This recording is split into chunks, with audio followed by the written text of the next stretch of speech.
Hello mga Marites! At ngayon, samahan nyo kami sa aming pag-grocery dito sa Superstore. Okay. So, ayan. Ako, hindi ko na ipakita paano kumuha ng cart, pero later na lang. Okay. So, ayan. Price check tayo. Ang, orange, $5.99. Etong, ano ba ito? Mangga! Limit of 4, $10 isang box. So, $10 times 41. Parang 410. So, ngayon yan. Paborito namin to. Blueberries, cherries. Yan. So, blueberry, $5.10. So, mga $5.10, mga ano yun. Diyos ko po, mangga. $1.99. So, parang pumapatak kong 60 pesos isa. So, ayan. Meron mga plums. Dito tayo ngayon sa fresh products.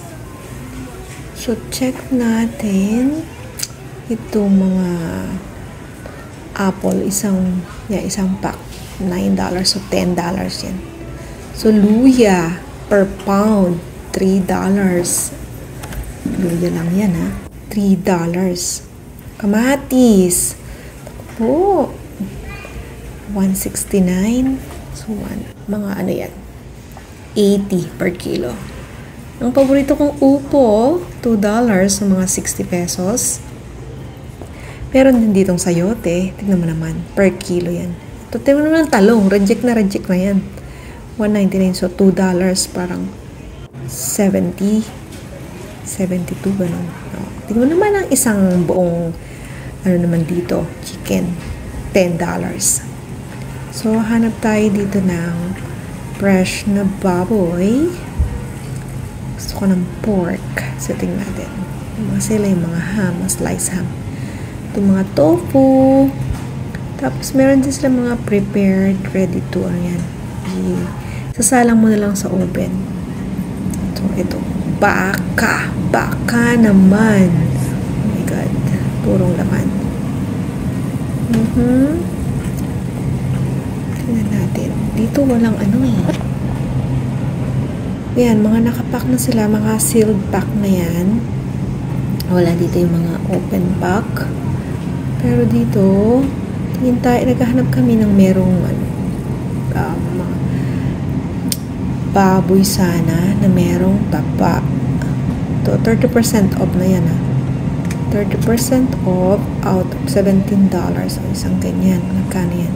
Sabihin mo na yung $10 ay $410. So, ito, salmon. Kano to? 26. Ay, sili ng salmon. Hanap lang tayo ng ano? Ng tilapia. Ito, tilapia yan. Tilapia yan. Tingnan mo naman. Binalatan na. Filet na siya. Grabe. Mahal naman ito. Ito yung maputing tilapia. Ito yung maitim. Ay, naku, wala yata ako mabibili ngayon. So, tingnan natin. Ito na yung isang tilapia sa $17.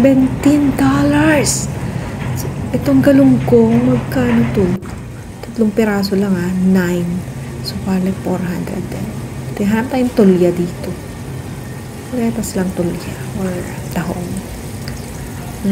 Ayun, ang tahong. Tingnan natin magkano. Mussels. $13.99 per, ano yan ha? Per pound. Tingnan mo naman. Dito marami. Parang dito mura ang cheese. Lahat na makikita mo, mga cheese, mga chismis. May old cheese. May cheddar cheese. Yan.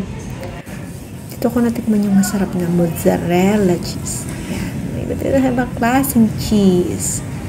Yan. Mura ang cheese dito kasi marami ditong baka. Yan, mga mozzarella.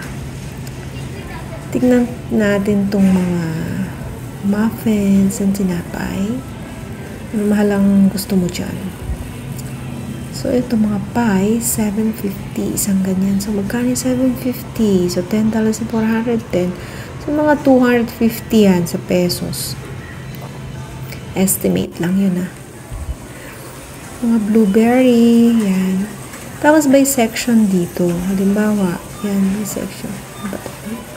Sugar, punta ka, sugar. Section, itong may red na yan, international. Diyan yung mga Asian products. So, tingnan natin kung merong Indomie. Hanap tayo na. Kahanap din ako ng sinigang mix sana eh. Tingnan natin kung may sinigang mix dito. Skyflakes ang nakita ko. Yan, mga cookies. Halo-halo niya. May pang Thailand, ganyan. Kape. Tingnan natin. Kopiko. Uy, mayroong white rabbit pa. $2.79. Mas mga $70-$80. Uy, Kopiko. $60. Ayan. May 3-in-1. Great Taste White, $2.84. So, mga kulang din ng ano yun. Kulang 100 ba? Bigas. 20. Ito, 8 kilos lang yan. So, sabi kanina, 29 ba? Magkano rin, di ba? Mahal din. Pero yung mga yan, jasmine rice na yan. So, tinatang spam. $4.49 isa. $4.49. Magkano yun? Yung $1 ay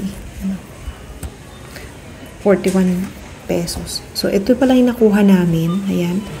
Kuha kami. At ito na nga, yung isang maliit na yun, nagkakahalaga ng $160. Tumataginting. O, diba? So, eto. Paano magsole? Kaya lalagyan mo ng $1 coin. Tapos, ito tusok mo lang dyan. Hanapin yung butas. Tapos, yun ang susi. Ganun.